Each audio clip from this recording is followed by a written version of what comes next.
Halo pro player, ketemu lagi sama gue di Squad CH di konten Squad Series Horror. Kali ini gue mau cerita tentang Bro Squad. Bagi yang gak tahu Bro Squad, dia abang gue banyak ada juga tampil di acara konten-konten gue, dan dia juga yang mendukung gue di YouTube ini. Sebelum mulai, gue pengen nanya ke kalian, pernah nggak sih kalian nonton film Danur? Mungkin bukan kebanyakan doang, tapi rata-rata orang yang suka film horor pasti tahu film Danur ini. Bagi yang belum tahu, gue ceritain aja singkat ceritanya tentang anak yang temenan sama hantu. Udah, intinya itu. Cerita kali ini mirip karena tentang abang gue dan teman masa kecilnya yang tak kasat mata. Setelah intro yang berikut ini.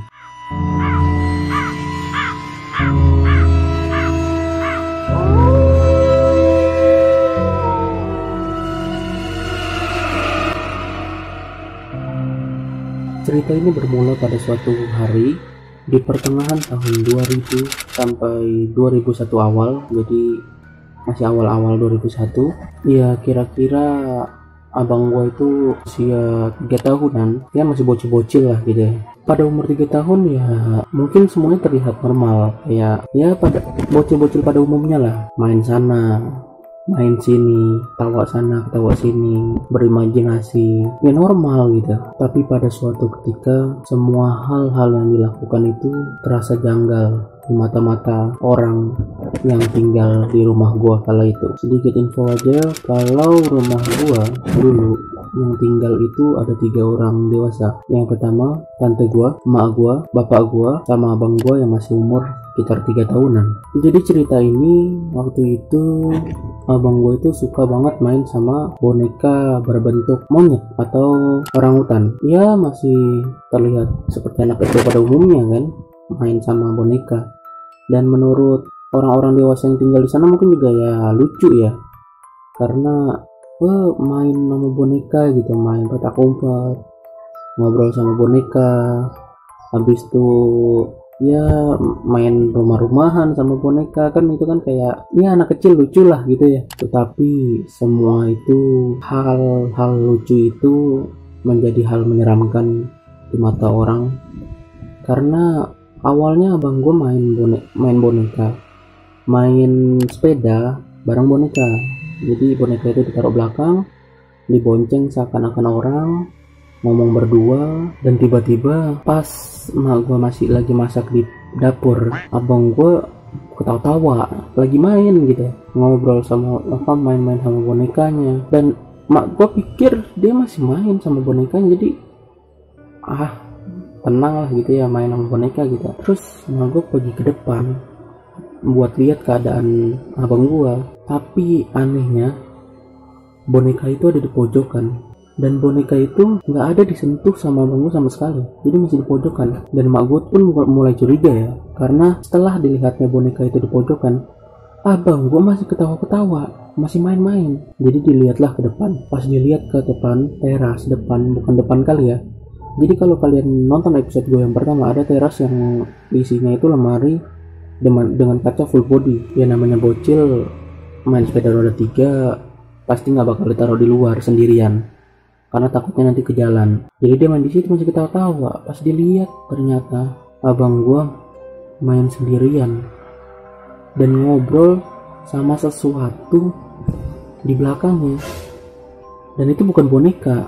Ya saat di posisi itu emak gua masih berpikir positif, mungkin teman imajinasi, karena ya namanya anak-anak kan suka ada teman imajinasi ya, kayak main masak-masakan sama temen, disuruh makan gitu, tapi nggak ada orangnya kan, teman imajinasi namanya. Tapi abang gua ada satu perintah yang diperintahkan ke temennya itu, yaitu minta dorong sepedanya. Di sini mulai menakutkan, karena saat abang gua minta dorong sepedanya, kayak anak bocah seperti umumnya, dorong dong gitu kan, nanti gantian. Pas abang gua dorong sepedanya, ya kan itu kan dikira teman fantasi.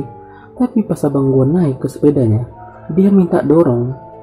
Abang gua nggak dayung sepeda itu, tapi sepedanya maju ke dorong, seakan-akan ada yang dorong di belakang.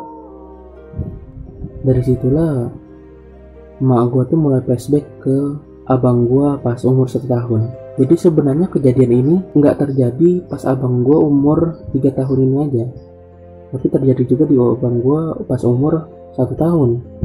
Cuman mak gue ini berusaha berpikir positif terus gitu, kayak adalah anak kecil, mungkin imajinasi, halusinasi, fantasi apa yang ada di pikiran anak-anak itu gitu kan. Dan pas di flashbacknya lagi, dulu pernah kejadian juga di umur dia 1 tahun. Di saat dia belum bisa ngomong, dia sering nunjuk-nunjuk boneka monyet gitu, boneka orangutan. Gue ganti kata-katanya, mohon maaf nih ya, gue takutnya ada yang tersinggung pula. Gue ganti kata-katanya, boneka orangutan. Dia nunjuk-nunjuk terus, dan ya mak gue mungkin pikir mau main sama bonekanya, jadi diambilin bonekanya, dideketin. Tapi gue ini nggak nunjuk ke arah boneka, tapi dia nunjuk ke arah pintu toilet. Dan karena posisinya itu abang gue masih bocil ya, dia tuh nggak bisa ngomong, jadi memberikan isyarat dengan lidahnya yang selalu menjulur-julur gitu lah, memberi isyarat seakan-akan di atas pintu toilet itu ada seseorang atau sesuatu dengan lidah yang keluar. Oke, kita balik lagi ke masa abang gua umur 3 tahun ya. Jadi karena ya sudah terlalu janggal, jadi emak gua akhirnya nelpon orang-orang pintar ya. Dan sungguh mengejutkan, ternyata abang gua punya teman kecil yang suka ngikutin dia, dan itu adalah sosok tuyul. Dan kabarnya ada yang narok dia di tempat gua, kata orangnya begitu, ada yang narok di tempat gua. Dan anehnya uang mak gua juga nggak ada yang hilang. Dari situ sudah ketahuan kalau abang gua memang temenan sama hal seperti itu. Dan ya karena udah ketahuan, jadi dimintalah diusir.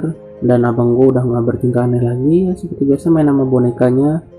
Meskipun sempat trauma sama boneka itu ya, tapi emak gue nggak buang boneka itu, karena boneka itu juga salah satu boneka kesayangan abang gue gitu waktu kecil. Jadi ya udah, biarin aja, yang penting kata paranormal ini udah nggak bakal balik lagi, jadi aman katanya. Waktu berlalu dengan sangat panjang, dan ya abang gue normal pada umumnya, normal biasa ya, udah mulai ketawa TV lagi gitu deh, kayak main lagi, main sepeda.